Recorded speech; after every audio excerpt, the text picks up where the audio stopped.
আসসালামু আলাইকুম। Selim electric and electronics মিডিয়ার পক্ষ থেকে আপনাদের জানাই অনেক অনেক শুভেচ্ছা ও অভিনন্দন। আশা করি আল্লাহর রহমতে সবাই ভালো আছেন, আমিও ভালো আছি। আজকে আপনাদের সামনে হাজির হলাম নতুন আরেকটা কাজের ভিডিও নিয়ে। নতুন না,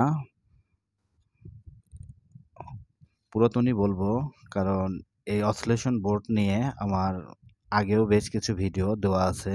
তো আজকে এই অসিলেশন বোর্ড নিয়ে আরও দুটা গুরুত্বপূর্ণ কাজ সম্পর্কে আপনাদের সামনে আজকে আলোচনা করব। তো কাজটা শুরু করার আগে বলবো, আপনি যদি আমার চ্যানেলে নতুন হয়ে থাকেন তাহলে অবশ্যই আমার চ্যানেলটা সাবস্ক্রাইব করবেন। আর যদি সাবস্ক্রাইব করে থাকেন তবে তার জন্য আপনাকে অসংখ্য ধন্যবাদ। বিসমিল্লাহির রহমানির রহিম। তো যেহেতু বলছি আজকে আমি গুরুত্বপূর্ণ দুটা ফাংশন নিয়ে কথা বলবো, তো সে দুটা ফাংশন নিয়ে কথা বলার আগে আমি একটু বলবো যে আপনাদের এই বাংলা বোর্ড সম্পর্কে যদি কোনো প্রশ্ন থাকে তাহলে অবশ্যই আমাকে কমেন্ট করে জানাতে পারেন। আমি এই বাংলা বোর্ড সম্পর্কে আপনাদের এই প্রশ্নের উত্তর দেওয়ার চেষ্টা করব। আর যদি কোনো সমস্যা হয়ে থাকে সেটাও জানাতে পারেন। আর আমি বলছি যে আমি সাইন ওয়েভ বা সুকাম বা আদার্স কোনো সার্কিট নিয়ে আপনারা কোনো প্রশ্ন করলে আমি সেগুলো প্রশ্নের উত্তর জানা থাকলেও আমি দিব না, কারণ আমি এগুলো বোর্ড নিয়ে কাজ করি না। যদি কখনো টিপারিং আসে তখন আমি করি, কিন্তু আমার এই বাংলা বোর্ড নিয়ে কাজ করতেই ভালো লাগে। তো যাই হোক, আর কথা বাড়াই না, আমি এখন গুরুত্বপূর্ণ দুটা পয়েন্ট নিয়ে কথা বলবো। তো এখানে দেখতে পাচ্ছেন, এখানে এই দুটো ট্যাপিংয়ের কথা আমি এর আগে বলিনি। তো এখানে দেখেন, এখানে ফ্যান এবং জিএনডি গ্রাউন্ড বলি আমরা। তো এখানে এই দুটো পয়েন্ট লেখা আছে, তো এটাতে আমাদের ফ্যানের কানেকশন দিতে হয়। তো আমরা যদি এখানে সরাসরি ফ্যানের যে দুটো তার আছে প্লাস এবং মাইনাস, এটা ক্লিপ সিস্টেম যে ফ্যান গ্রাউন্ড পাওয়া যায় জানেন, এই ফ্যানের তার যদি এখানে লেগে রাখি তাহলে ফ্যানটা আমাদের সবসময়ের জন্য রান করবে। তাতে ফ্যানটা গরম হয়ে বা নষ্ট হয়ে যেতে পারে। তো সেক্ষেত্রে আমাদের এখানে ফ্যানটা লাগানোর একটা সিস্টেম আছে।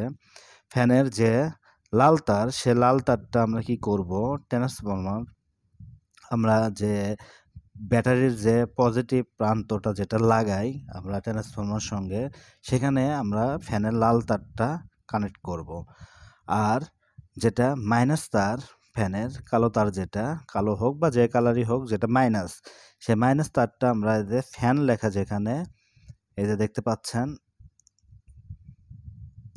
ফ্যান লাগা যেখানে, সেখানে আমরা এই মাইনাস তারটা কানেকশন করব। তাতে আমাদের যখন আইপিএসটা অন হবে, মানে যখন আইপিএস মোডে যখন যাবে তখন আমাদের ফ্যানটা অন হবে, এবং যতক্ষণ আইপিএসটা চলবে ঠিক ততক্ষণ ফ্যানটা অন থাকবে। আবার যখন কারেন্ট আসবে তখন এটা চার্জিং মোডে গেলে ঠিক তখনও একটু রেস্ট নিয়ে 3 থেকে 5-7 সেকেন্ডের মধ্যে আবার চালু হবে। তো চার্জিং যখন ফুল হয়ে যাবে তখন অটোমেটিকলি ফ্যানটা বন্ধ হবে। মেন কথা, এই ফাংশনে লাগা রাখলে পরে আপনার ফ্যানটা অটো কাজ করবে। তো এখানে সরাসরি এই দুটো তারে লাগানো যাবে না। একটা ব্যাটারি ট্রান্সফরমার যে আমরা মিডিলে যেখানে লাল তার লাগাই ব্যাটারির, সে লাল তারের সঙ্গে আমরা আরও চিকন তার লাগাবো। তো চিকন তার দুটো লাগাবো, একটা ফ্যানে কানেকশন দিব আর একটা এখানে বি প্লাসে কানেকশন দিব। তো মোটামুটি এটা গেল ফ্যানের কানেকশন। এখন দেখেন, এখানে আরেকটা পয়েন্ট নিয়ে, একটু গুরুত্বপূর্ণ একটা পয়েন্ট নিয়ে আলোচনা করব। সেটা হলো, এখানে দেখেন 18 ভোল্ট লেখা আছে, এই যে দুটো ট্যাপিং, এই দুটো পিনে 18 ভোল্ট লেখা আছে। তো 18 ভোল্টটা কোথায় থেকে কেমন করে দিব সে বিষয়ে আমি বলছি। তো আমি এখানে একটু ছোট্ট করে বলি। আমরা 909 একটা ট্রান্সফর্মার ব্যবহার করি 3 রিলে এই বাংলা সার্কিটে।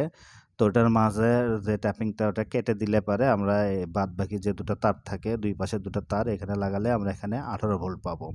তো 18 ভোল্টটা এটা এসি হিসেবে ঢোকে। এখানে দেখেন এই যে 4টা ডায়োড আছে, 4007, এই 4টা ডায়োড দিয়ে এটা ফিল্টারিং হয়ে এখানে এই যে টাইমার যে আইসিটা আছে 355, এই টাইমার আইসিতে আসার পরে এখানে চার্জিং ফাংশনটাকে, আইপিএসটা যখন ব্যাটারি যখন চার্জ শেষ হয়ে যাবে তখন এই ফাংশনটাকে অন বা অফ করে থাকে।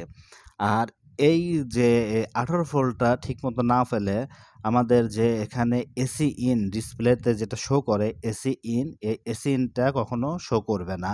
তো এটা কিন্তু একটা গুরুত্বপূর্ণ একটা কাজ যে আমরা বুঝতে পারবো যে যখন আমাদের 9 ভোল্টটা ঠিকমতো কাজ করছে না, মানে 18 ভোল্টটা যখন কাজ করছে না, তখন আমাদের আইপিএসটা চার্জিংও হবে না ঠিকমতো।